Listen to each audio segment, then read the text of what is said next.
Hello everyone and welcome to Ohio Nicole Creates. This week I am working on 2 new cards for my palliative care donations, and I am using 3 dies by Tim Holtz to complete these cards. These cards will use a variety of different techniques, and I actually did all of the die cutting off camera because these are fairly complicated dies and it took a little bit to get them all cut out and have all the little pieces pushed out. So what I'm doing here in this video is I'm creating the first layer for what will be my robin cards, and I'm doing that by layering different colors of brown together to make bird's nest. And just like I did last week with the cards, I'm really going for a loose application of color just to get a lot of different varieties and shades of brown to kind of emulate the look of a bird's nest that you would see in nature. So I'm pulling from a variety of my Prima Confections palettes just to get some different hues of browns, and I found that the Complexions palette was actually really helpful for this step of the process.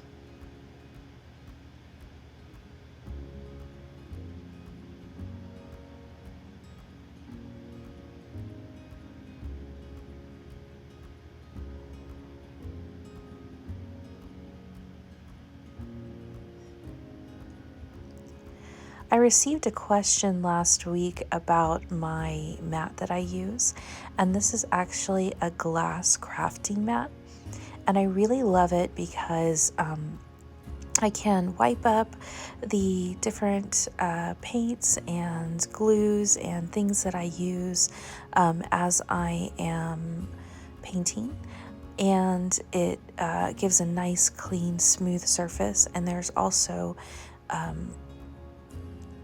a ruler metric on it as well, so that I can measure my projects as I move through. So I have this smaller version of this particular craft mat, and I do like the smaller version because it's very easy to take off the table, and I have another craft mat for cutting underneath. So as I continue to work on these nests, I actually felt that the color I had originally laid down was a little bit too neon. I believe it was called Parrot. So I went through and I attempted to add in some more layers of green to kind of tone it down a little bit. I was really looking for a nice olive green, and I attempted to mix that color using a few different greens just to kind of see what would happen. I've mentioned before in previous videos that one of the really neat things about painting or crafting in general is just seeing what happens when you start to put different colors and different combinations together, and often our original plan ends up very different, which is the case with the cards that I created today.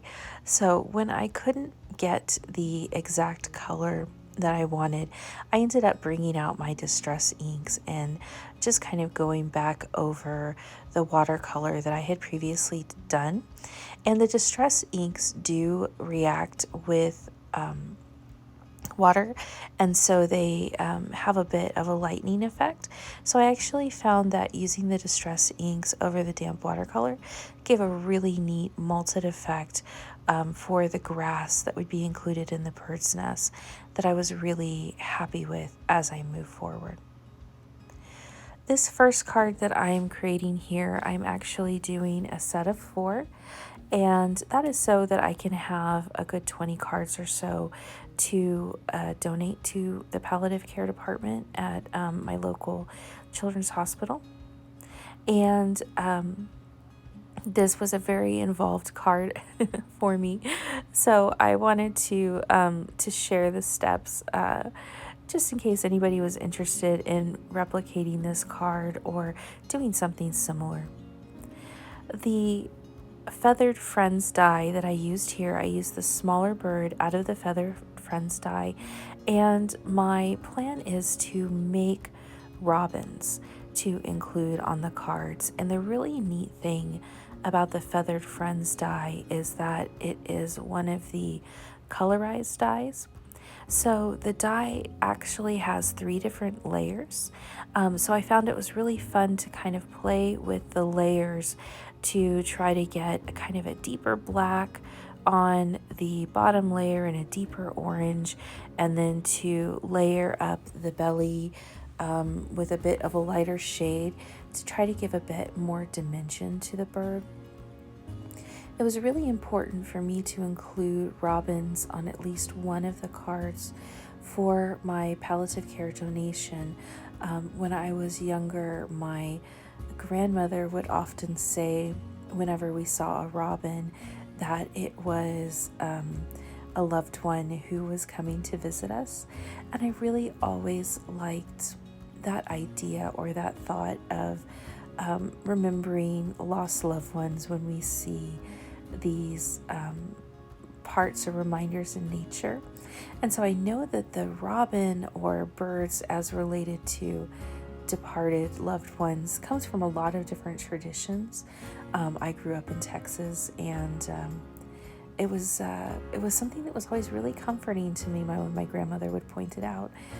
So I wanted to include that in the card donations, since these cards often go to parents who have lost a family member, who have lost a child. And I was just hoping that perhaps they had heard this too and they would find the imagery comforting. As I continue to layer here, what I like to do is just kind of go back and look and make sure I've got some blending between the different layers. This is not super realistic painting. I'm just trying to kind of get the idea of the robin with the dark kind of black to gray and the rusty orange belly for these various figures. And then the bird, of course, is a nice dark black. I believe the actual paint color is soot, which worked really, really well for the birds. So I'm just going forward here and painting these in batches. And then once they dry, I kind of like to go back just to make sure I've hit and I don't have any white space, and I will glue these together.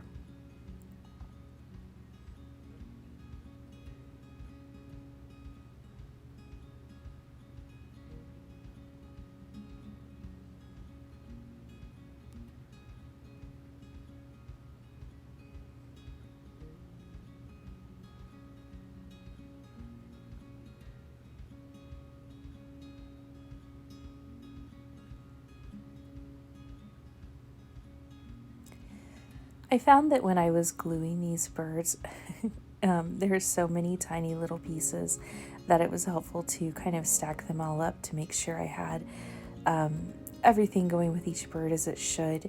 And again, I'm using a non-clay based 3-in-1 crafting glue, and I just find that it's a little bit stronger of a glue, and it helps to hold things in place a little bit quicker than the clay-based glues do. And I'm just going back here and touching up each of the birds as I need to. I found that once I put the different layers on the birds, they just really came together, and I started to see the vision of the card a little bit more clearly. So it was a lot of fun to have all 4 of these birds sitting on the crafting table while I was working on things for the afternoon.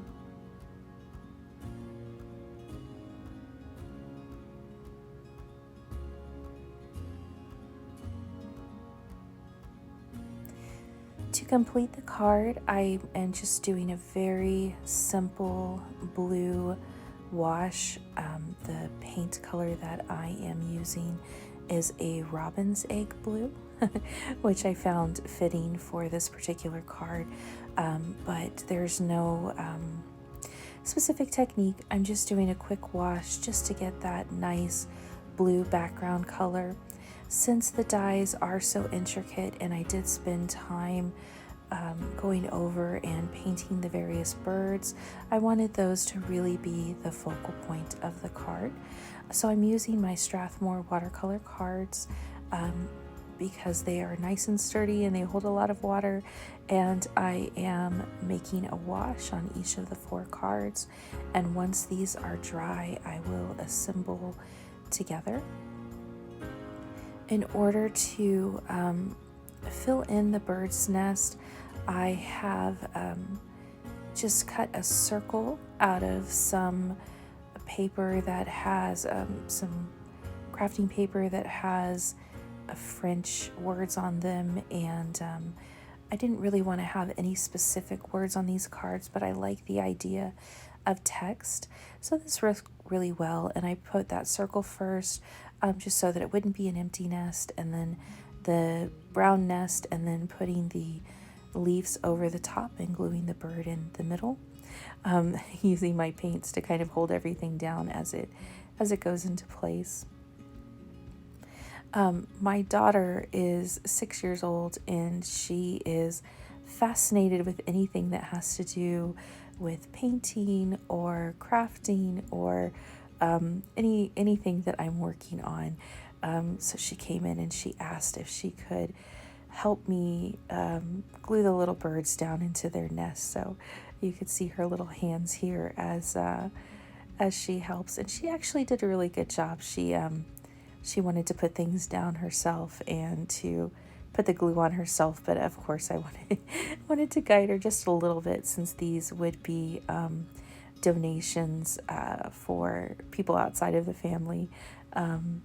But she's got a really good eye and she makes really nice suggestions, so it's always a joy when she wants to help me in the craft room. So here we are, just putting that last bird card together and completing this process for these 4 cards.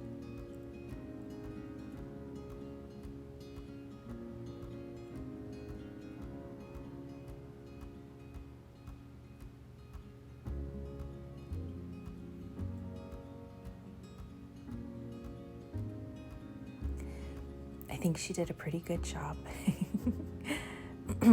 So once I have these 4 cards finished, I'm going to go ahead and move on to my second set of cards.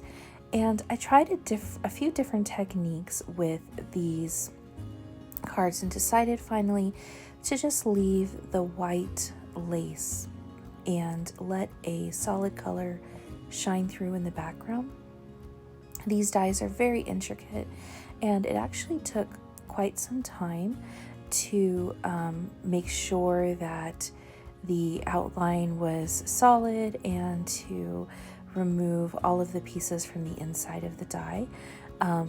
So I wanted to really kind of highlight the intricate work of the die within the final card. So I just have a plain white cardstock here, a Neenah cardstock, and I'm using my 3-in-1 craft glue to glue it down to a piece of Simon Says cardstock. And I just want to make sure that this is nice and secure. The die is actually called Bouquet from Tim Holtz, and it really is a beautiful die. If you decide to use it, I would suggest running it through 2 or 3 times just to make sure you've got everything nice and cut. I wanted to include a butterfly on these cards, much like the robin. Butterfly is a symbol that people often interpret as a loved one visiting after they've passed, and so it was important to include both robins and butterflies in these cards, from my own family tradition and as a sign of comfort. To complete these cards, I didn't really want to do too much to the front of the card, but I did want to add a little bit of embellishment, so I hand tore 4 strips of vellum, 1 for each card, and then used pearl cotton thread from DMC to wind it around a few times and just to give a little bit of dimension with the thread on the front of the card. And I tried to match the thread color as best as I could from my own thread box here at home. And then to secure the thread, the pearl cotton, I just glued the butterfly right over the top. And I just wanted to give a little bit of a focal point in the card for the eyes to rest and bring together those pretty colors, the white and the soft pastels on the card, and offer that butterfly symbol. I was afraid without putting some kind of focal point that the butterfly would get lost in the intricate design of the die, and I think it turned out really well. My local children's hospital does request that we do not put sentiments on cards for donation. If I were to do these cards as sympathy cards for somebody I knew or for personal reasons, I might actually emboss a sentiment on the vellum strip, and I think that that would look really pretty as well. So here I am just completing. I have 4 cards total, and I found it was a little bit easier to tape down the vellum just to make sure everything was nice and centered, and then wrap around the string before gluing. And I was not very precise. I didn't measure this at all. I just kind of unwound the string and then wound it until it had gone around 5 or 6 times, and then arranged it in a way that I found pleasing. When I had originally started these lace cards, I wanted to watercolor paint them, and I tried a couple of different versions, both with watercolors and also with some Distress Oxide inks, and they didn't look bad, but they didn't have the kind of soft, delicate look that I had originally wanted. So I was very pleased with using the cuts in this way. I feel like they looked like a very delicate lace in each of these cards. I did cut the card bases myself because I wanted to be sure to highlight all parts of the die cut. And so I did a little bit of troubleshooting with measuring and cutting that card base. So if you do any kind of card making and you use the pre-made bases, don't be afraid to cut your own card base. If you want to do a size of a card that is non-standard or is a little bit unusual, I think it gives us a little bit more freedom to highlight the areas of the card that we want when we can select our own sizes, and of course just make an envelope to fit the size of the card that you've created. And here I am working on my final card. When you have an intricate die like this, it's not necessary to get glue on every area. What I find is that putting glue on the top and the bottom of the card, and then around some of the larger shapes in the card, is sufficient to hold down, allowing the card to have a little bit of freedom and on the edges and such. Just gives it a little bit more dimension and kind of a different tactile feel when the recipient has it. So it's not needed that everything need to be secure, although you could use a double stick adhesive to get everything down if you prefer that look. And once I have attached the final butterfly, I just allow those to dry and then go in and glue these to my card bases. I decided to do just a plain white card base to complement the white lace look on the outside of the card.